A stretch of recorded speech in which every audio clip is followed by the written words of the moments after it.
Welcome to For the Love of Books, a podcast by Culture NL Libraries. Hi everyone, welcome back to the Culture NL Libraries podcast For the Love of Books. My name is Chris Wilson, the e-services librarian, and we are celebrating Libraries Week this week. So this episode is called Show Some Library Love. And we will be joined later on by crime author Elizabeth Haynes, who will give us a little bit of thoughts on what she thinks about libraries and also some more background on her books. But to give you a little bit of background on Library Week itself, the theme this year is your passport to reading. So online we have been highlighting some of our services, and we'd also like to remind you that we're in the middle of our reopening at the moment for our libraries. To find out the latest information on that, go to culturenl.co.uk/COVID-19-librariesnl and you'll find out all the latest information about what we're doing with reopening our libraries. We also do still have our online services as well, such as BorrowBox. And we've also been in contact with some authors who have given us a little quote about what the libraries have meant to them, and we've been posting them out online as well. But the main part of this episode will be our interview with Elizabeth Haynes. So without further ado, we'll go straight into that. We hope you enjoy it.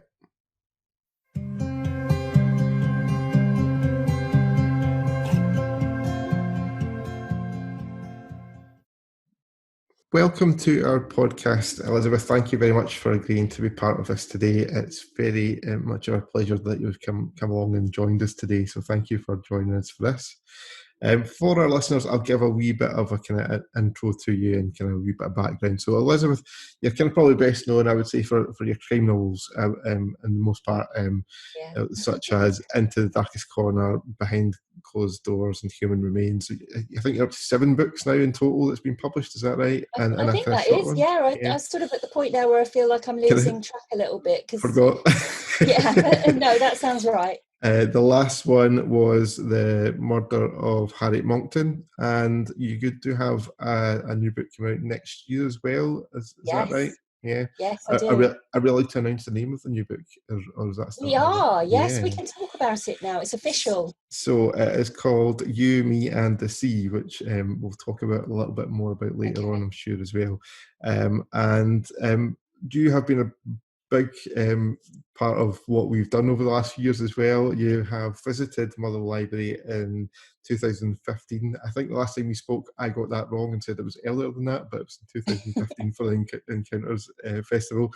And also last year, you were part of a live stream for Book Week Scotland that we did as well, which was fantastic. That's right. That was great fun. I enjoyed that very much. And now here we are moving on to a new platform as well on a podcast. So it's all fantastic. So welcome and thank you for coming and being part of it. Thank you for having me. I do really appreciate it. Actually, I'm always up for any sort of bookish chat, as you know.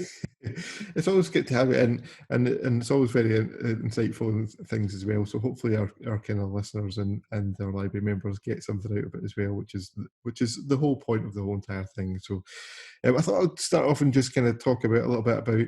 Obviously, everyone has been living in very strange times recently. How have you been surviving with lockdown, and has it kind of inspired you to get on with it, any kind of writing or being creative in any way while you've been kind of stuck in the home, not being able to get out and about as much as what we normally would? Sure. I've been in a position of immense privilege, I have to say, really, because where I live, I've got plenty of, I'm very rural here, so I've got plenty of opportunity to just go out for walks just from my door, which has been great. My life hasn't actually changed all that much through lockdown, other than doing shopping for lots of people twice a week.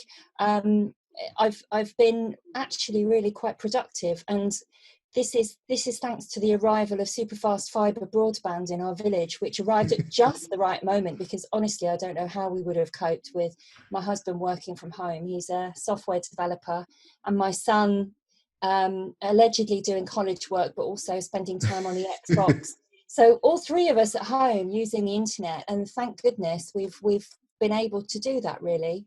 I've been really quite productive, to my own surprise. And I thought I was the sort of person who could really only write in coffee shops with other people around.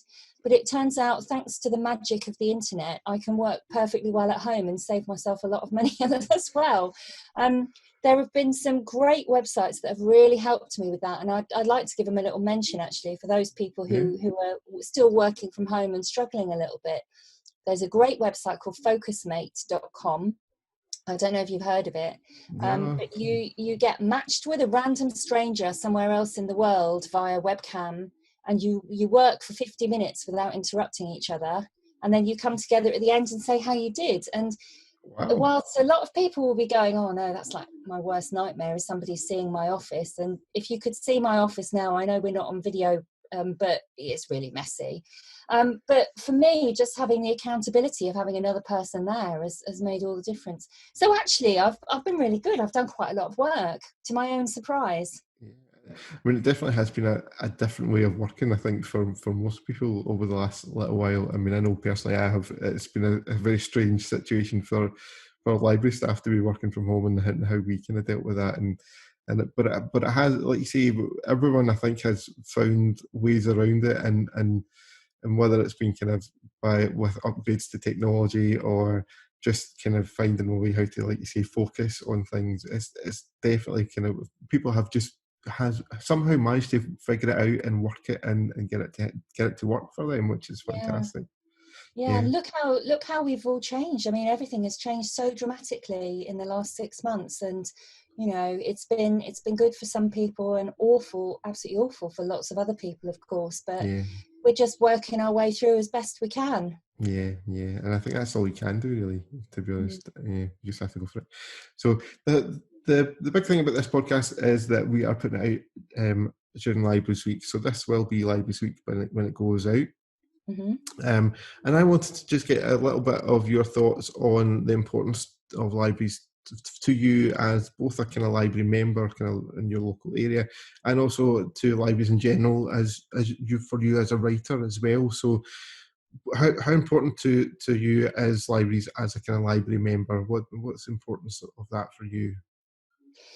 Well, historically, libraries have, without wishing to overemphasize this, libraries have really been responsible for my entire career, because if I hadn't had libraries growing up, Seaford Library in Sussex where I grew up, and the books that I was allowed to read there, and the Saturdays I was allowed to spend there reading, I certainly wouldn't have a career as a writer now. So from the word go, libraries have been really important to me.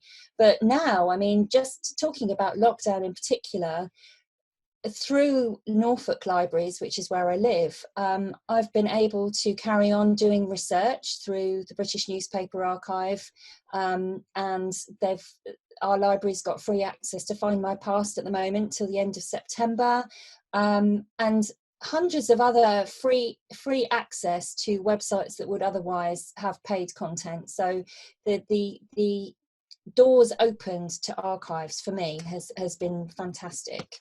But also the sense of library communities, I think, is continuing, because so many people like yourself, librarians, are continuing to work from home and reaching out to the communities that would otherwise be very isolated at this time. So it's been incredible, really. Yeah, it has been a kind of very challenging time, I think, to try and keep services going, and it has been good to see that various companies have kind of helped out. Here in North Lanarkshire, we've had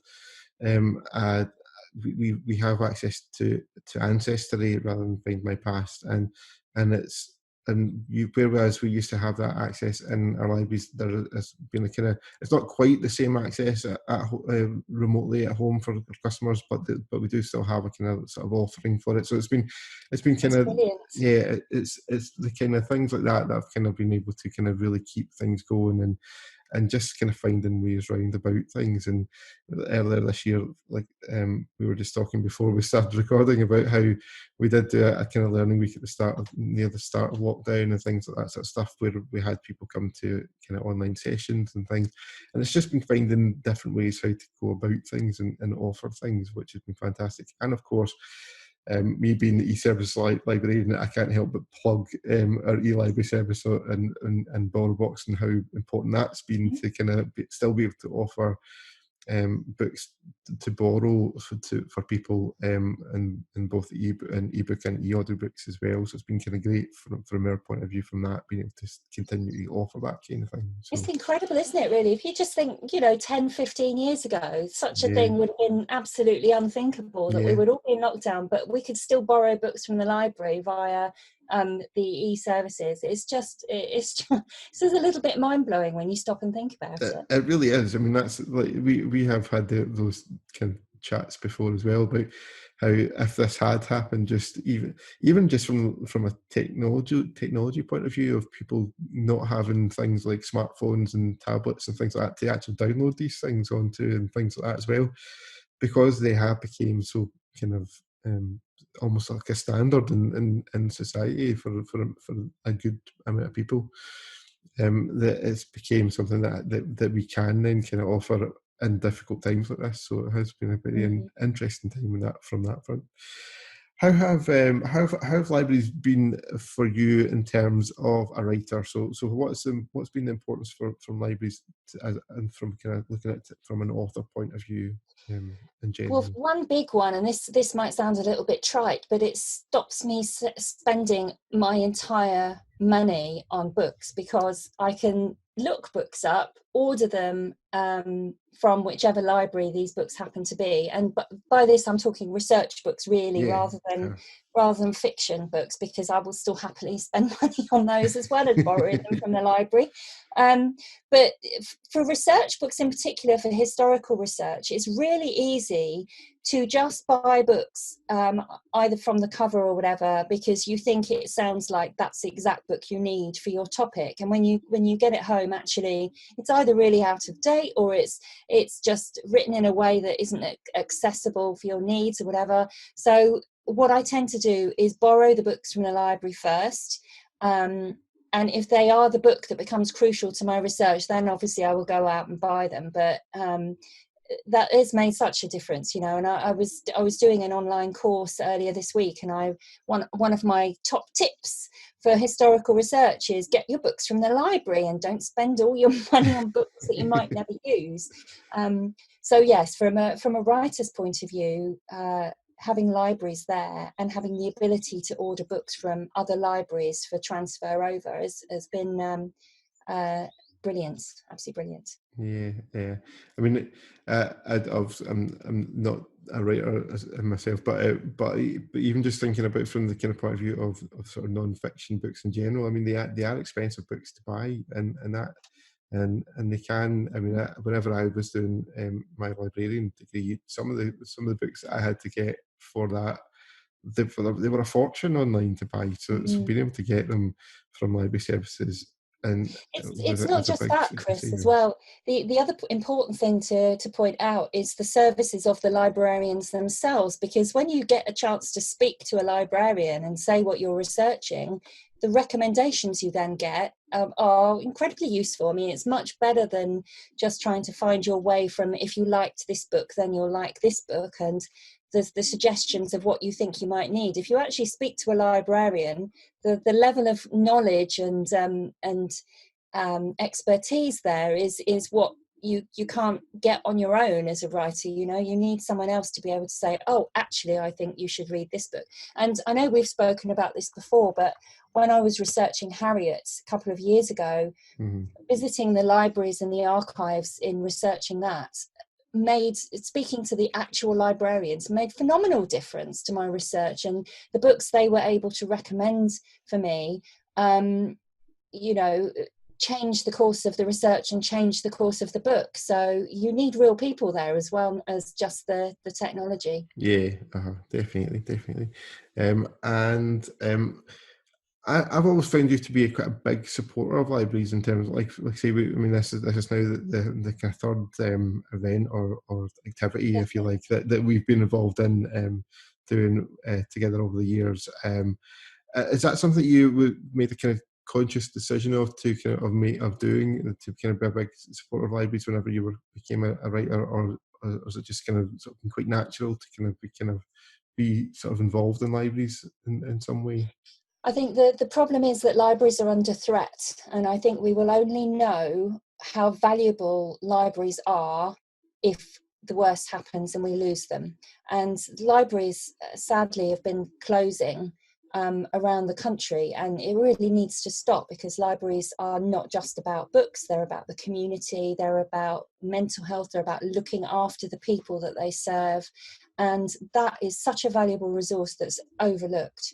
So from my point of view, yes, from a personal level, I've always supported libraries because I valued that start I had in life, where when I was younger, I certainly couldn't afford books, and I was lucky to get books as presents at Christmas and if I asked for them.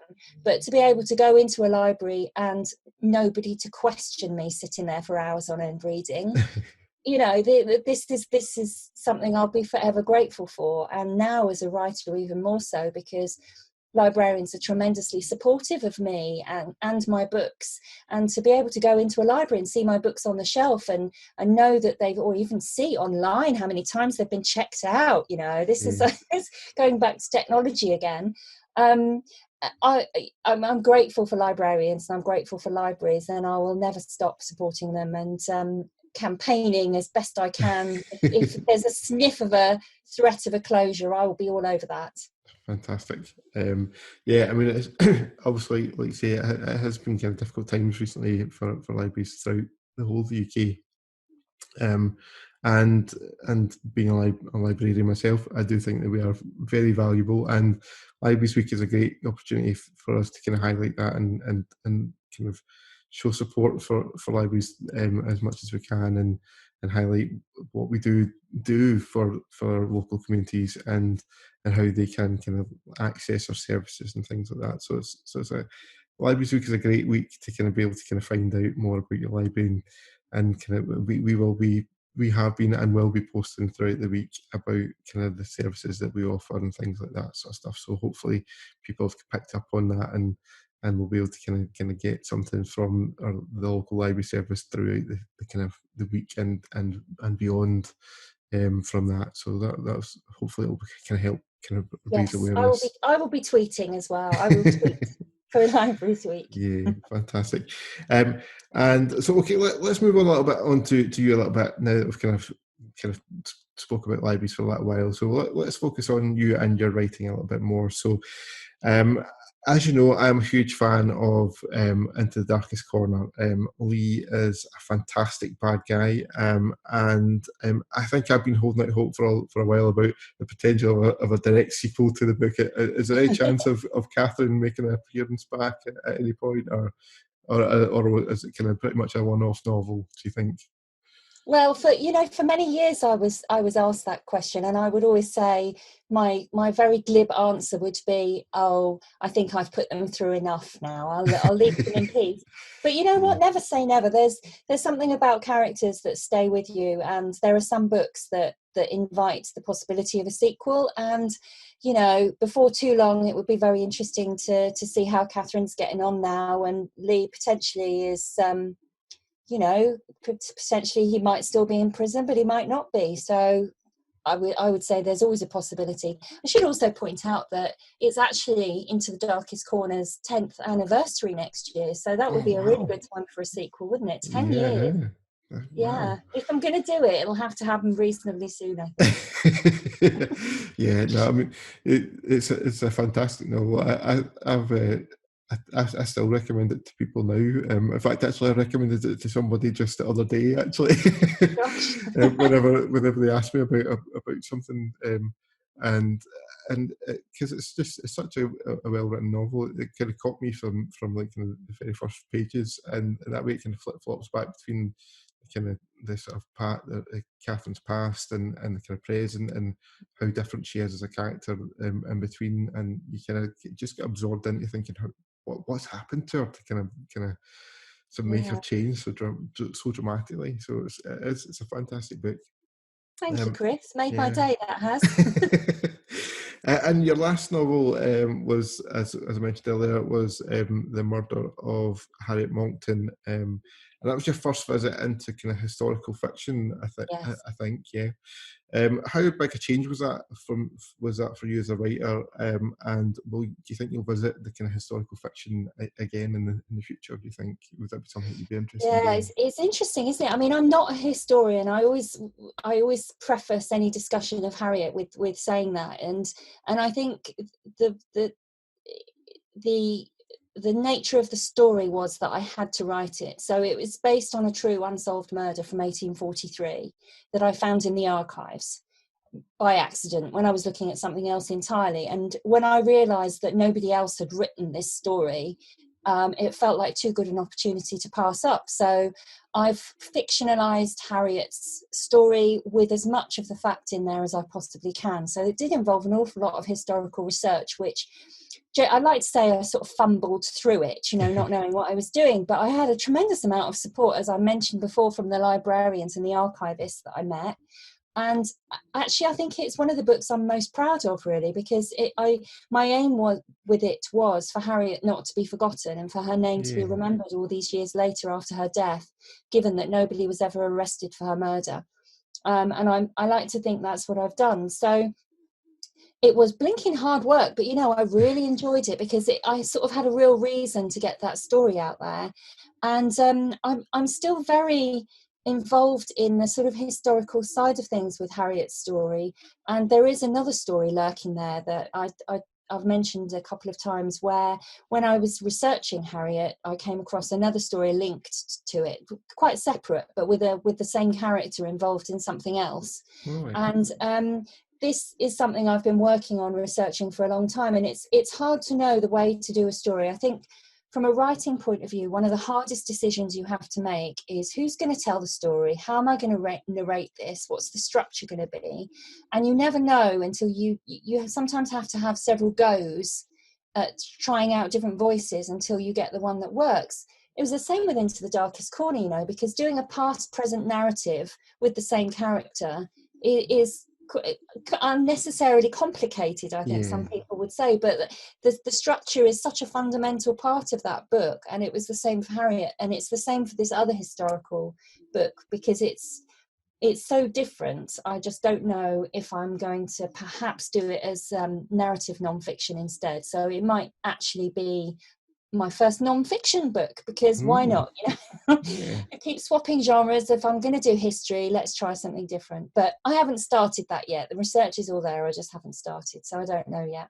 Yeah, fantastic. Well, that sounds very interesting, and it would be very interesting just because of the link back to that novel as well. To kind of have another book, even if it is kind of a sort of non-fiction book rather than a fiction book. It would be interesting just to have that kind of link. Harriet, actually, I did quite an extensive afterword to that book, explaining how I'd found Harriet's documents and which bits I'd fictionalised and which bits were the truth, and the other things I'd found out, all the things that I couldn't really pack into the main novel. I had quite a long, as I say, afterword, and I've in the reviews for the book, and lots of people afterwards have told me that was almost the best bit, finding out the truth with the fiction and how I'd done it and things like that. So I'm reasonably encouraged that I can expand what would be an afterword into an entire book for this new one, and just explain what happened, and tell the story that way. So we'll see. Fantastic. No, it certainly sounds very interesting. So we'll keep our eyes out for that one, I'm sure, in the coming years, maybe. But as we mentioned earlier on, you do have a new novel coming out next year, early next year, I believe. You, Me, and the Sea, and it is a different genre again for you. So do you want to tell us a little bit about the new novel and reveal a few secrets, maybe? I think, this is literally, Chris, the first time I've talked about this book in public. Wow. So you have an absolute exclusive on You, Me, and the Sea. Fantastic. So let's hope I don't say anything daft or give too much away or whatever. But anyway, it's a love story for a change. There's no murder and there's no violent death. Well, no, there's no murder anyway. There's certainly some dark thoughts and strong emotions in it, but this one is a pure love story. And it's set on an isolated Scottish island with a lighthouse and plenty of seabirds and two people who are thrown together, and both have a history and have to find a way of healing each other on this Scottish island. Fantastic. That's sort of what it's about. Yeah, it sounds fantastic, and of course the fact that it's set in Scotland is perfect for North Lanarkshire readers, because Yes.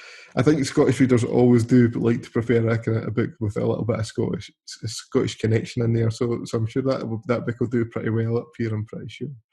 I love Scotland, and I've had a couple of little research visits. I visited in the past on holiday, of course, but this is something different, and I feel immensely privileged that the people of Scotland don't mind me writing about them.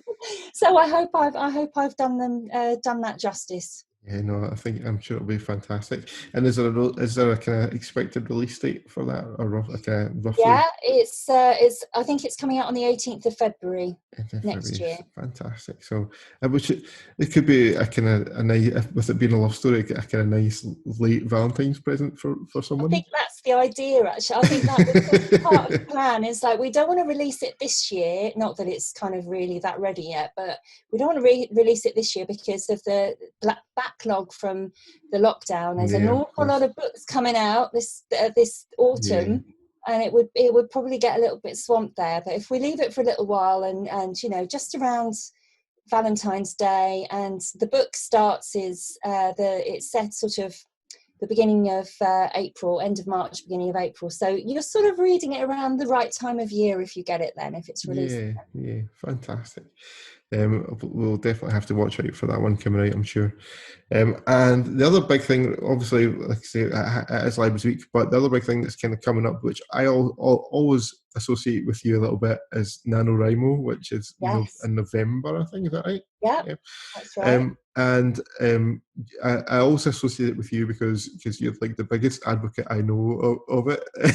Yes. I always kind of, we've talked about this a few times and stuff like that. Do you want to kind of give people, our listeners, a wee bit of an insight into a little bit more about NaNoWriMo and what's happening with it this year? Because obviously that will be kind of a little bit affected probably with the kind of lockdown things as well. So you want to kind of give our listeners a little kind of... It feels like there's opportunities there as well, though, I mean, so NaNoWriMo, or National Novel Writing Month, the web address is nanowrimo.org. It is an annual challenge to write 50,000 words in the month of November. So it's for those people who've always wanted to write a novel and never had a reason to do it. This is now your opportunity. And I have participated in NaNoWriMo every year since 2005.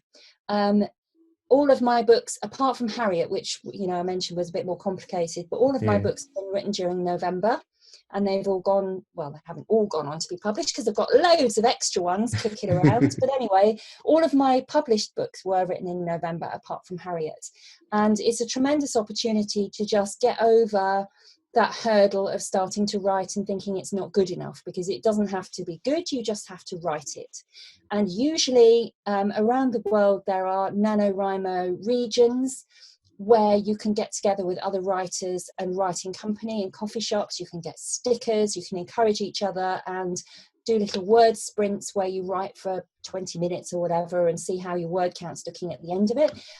It's tremendously encouraging, and it's actually still taking place this year, but it's all pretty much online. So some regions may well have in-person events, but that's at the discretion of the local region and depends on their circumstances. Yeah. From our point of view, all of our meetings are now going to be online, which on the one hand is a little bit sad, because these are my friends, we know each other really well, and we always enjoy November and writing together. But on the other hand, there's an opportunity for lots of people who, for reasons of timing or where they were geographically, have not been able to participate with other writers before. Now they can. So I'm expecting there's going to be vast amounts of people who've never done it before, perhaps, who are working from home and spending the time maybe that they would usually be spending on commuting. Maybe they could be spending it on writing a novel. So I'm, as always this time of year, tremendously excited at the thought of all those baby novels just waiting to be born. As you know, we've talked about it a little bit before about how I have dipped my toe in the waters of trying to write a book a little bit, and every year it comes to NaNoWriMo, I always think that this is the time when I should add to it, and I end up adding maybe I don't know, 500 words to it. So maybe by the time I'm like 80, This I might feels a have bit like your a whole year, novel. though, Chris. Well, it This could be. feels like your year. I It think could this be. is the year Who that it might knows? happen. Yeah, we'll see. We'll see. I have been kind of trying to think about how we can maybe kind of link it into some kind of like library-related connectivity, but that's still in my head and trying to kind of see if we can work something out for that. So we'll see what happens if I can kind of figure that out. But yeah, it's definitely it sounds like it's been a very productive event for a lot of people. Certainly you, like I say, with all Yes. your novels other than the Harry Moncton one being written during that month. So it's definitely kind of a big month for getting creative with writing and like you say these baby novels as you described them. That's Baby a fantastic way of describing it. Kind of getting kind of released into the world and kind of growing from there. So yeah, it'll be interesting to see. And I wonder how many of them might be inspired by pandemics this year. It'll be interesting. Definitely, that's kind of a big topic. We're waiting for the first pandemic novels, although all the novels previously that were written about pandemics have suddenly gotten up resurgence, haven't they? So it makes me think that actually the world does want to read about pandemics when a lot of people say, oh no, we don't want to read about it if we're living it. It's a funny thing because I had a podcast earlier in the year with the staff, some of the staff from BorrowBox, our e-book service, and they were saying that they expected kind of maybe some sort of like light-hearted escapism books to kind of be the top charts and things like that.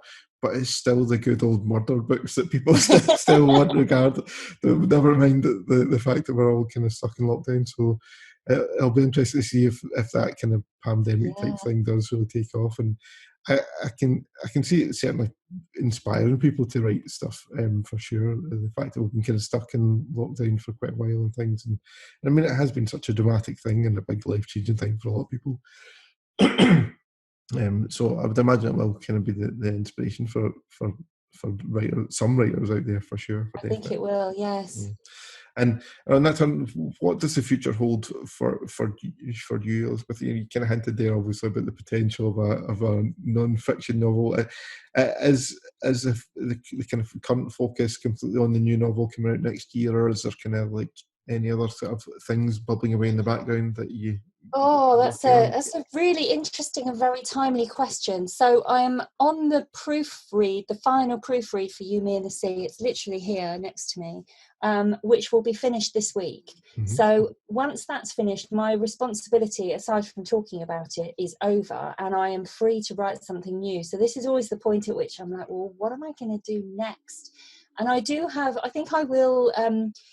work on the historical research again, but also I've got an idea for a plot for November, which will not require very much research, but potentially has got the potential to be a lockdown novel, because it's going to be set in a block of flats. And it would be really interesting to put those characters into a situation where they couldn't actually go outside, so they were all stuck in the flat. So I'm toying with that idea. But whatever happens, there will be a novel written in November, and it may be awful or it may be worth editing. We'll see. And we'll go from there. But yes, hopefully it won't be too long before I've got another book to work on. Fantastic. Well, before my throat gives out for some reason, you all right over there? Yeah, just about. I'll kind of say thank you for coming along to our podcast today, Elizabeth. That's the end of all my questions. So it's been a pleasure as always to kind of get the chance to chat with you and hear a little bit more about your forthcoming book and your thoughts on libraries in general for Libraries Week and things like that. So it's been a fantastic pleasure to get a chance to kind of chat to you again. And hopefully we'll get a chance to do something again in the future. And yes, and we'll look forward to either the new NaNoWriMo book coming out or the non-fiction one coming out in future after the You, Me and the Sea as well. So thank you. Thank you.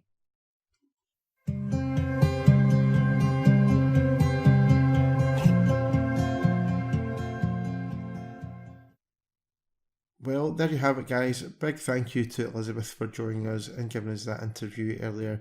It was a fantastic little chat that I had with her. It's been a pleasure to always do our events that we've done before with Elizabeth, and today was no different.